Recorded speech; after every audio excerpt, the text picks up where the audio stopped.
जय गुरुदेव। एक बार परम पूज्य स्वामी जी महाराज ने सत्संग सुनाते हुए कहा कि मौजूदा वक्त बड़ा ही नाजुक, खतरनाक, इंसानों के टुकड़े टुकड़े करने वाला, दिलों में जख्म पैदा करने वाला, अक्ल को बेअक्ल में ले जाने वाला। बाबा जी ने अपील के स्वर में कहा कि ए मुसलमान भाइयों, वह खतरनाक वक्त जो 14वीं सदी की याद दिलाकर बताया गया है, वह वक्त अभी आया नहीं है।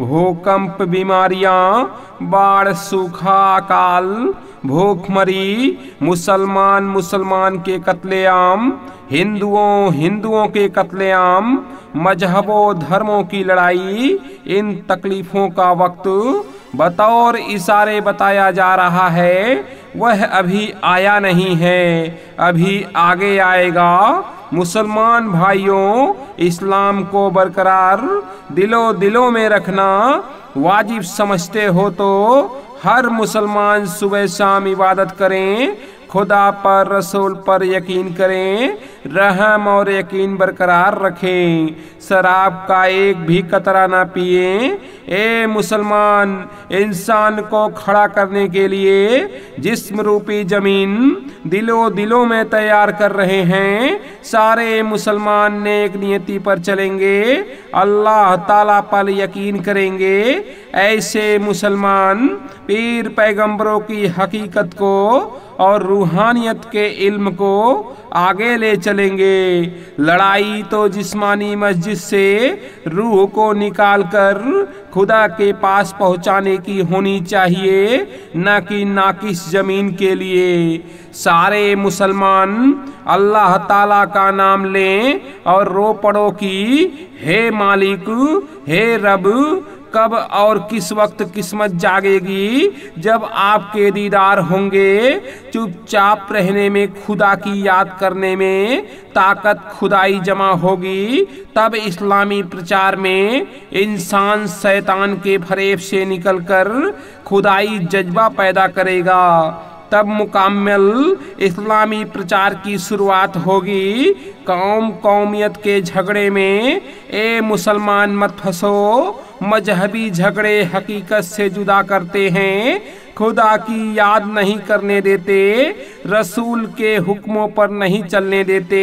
इंसानी जज्बा आने दो, मोहब्बत प्यार में लुप्त है, रहम व ईमान का खजाना खुलेगा, अल्लाह ताला की याद होगी। अल्लाह ताला मेहर की नजर डालकर रूहों को अपने दरबार में बुला लेंगे। ए मुसलमान भाइयों, चुप रहो। सुबह और शाम इबादत के जरिए उस मालिक की याद करो जिसने जहां बनाया है। अभी तो खुदा से जुदा हो, खुदा की तस्वीर के टुकड़े हो गए। किस तस्वीर, किस चश्मों से खुदा का दीदार करोगे? अब तो इशारों में समझ जाओ क्यों अपने लिए कहर बुला रहे हो। औलाद बाल बच्चों पर भी कुछ रहम करो। गलती से अल्लाह ताला के दरबार से निकाले गए और फिर गलती कर रहे हो। गुनाहों के अंबार से खुदा से बहुत दूर हो जाओगे।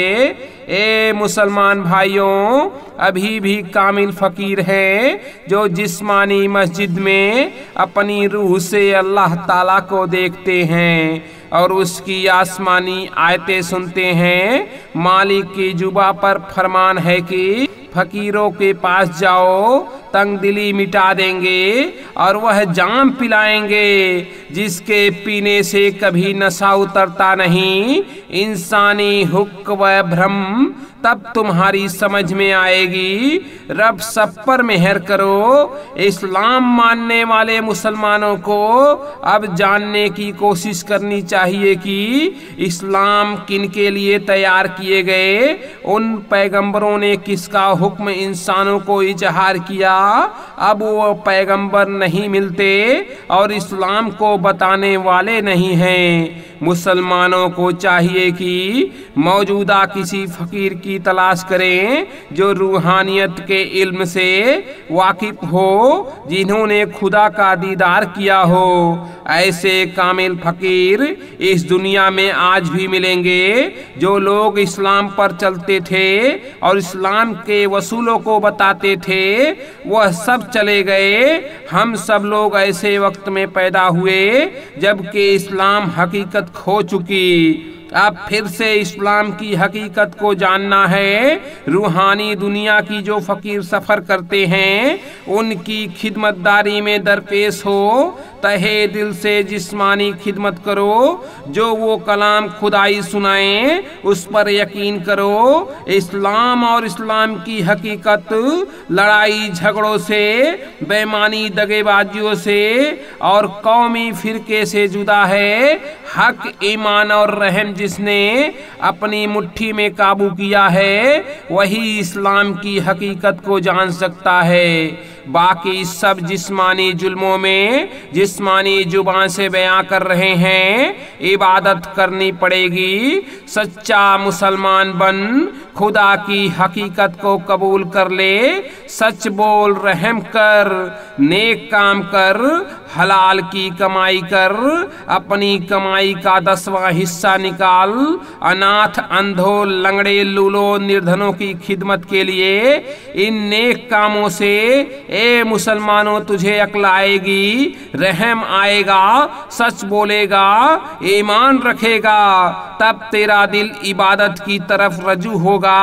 ए मुसलमानों, नीचे लिखा काम मत करना, नसीहत दी जा रही है। जीना खोरी मत करना, सूद मत लेना, शराब का एक भी कतरा मत पीना, झूठ मत बोलना, दगा ना देना, बेईमानी मत करना, झूठी शहादत ना देना, मजहब के नाम पर लड़ाई झगड़ा ना करना, गैरों की औरतों की तरफ बुरी नजर मत करना, रूहों पर जुल्म ना करना, बेगुनाह लोगों को मत सताना, बदतमीजी मत करना, बुजुर्गों की बेइज्जती ना करना। ए मुसलमानों, इन बद कामों से बच। अब इबादत शुरू कर। खुदा की इबादत कबूल कराना चाहता है तो ऊपर लिखी जिस्मानी शरीयत है, यह हकीकी लफ्ज है, उसे कबूल करना होगा। कर ले। रोजी रोटी काफिरों से हमने मांगी, हम मोहताज हैं, तेरे दर के भिखारी हैं। तू अगर आसमान के किसी पर्दे में छिपा हुआ है तो अल्लाह ताला मुझे रोजी रोटी दे। इस तेरी भीख मांगने से अल्लाह ताला की मेहर होगी, नजर की आलू दृष्टि पड़ेगी, रोजी भी मिलेगी और दरबार में इबादत भी कबूल की जाएगी। जय गुरुदेव।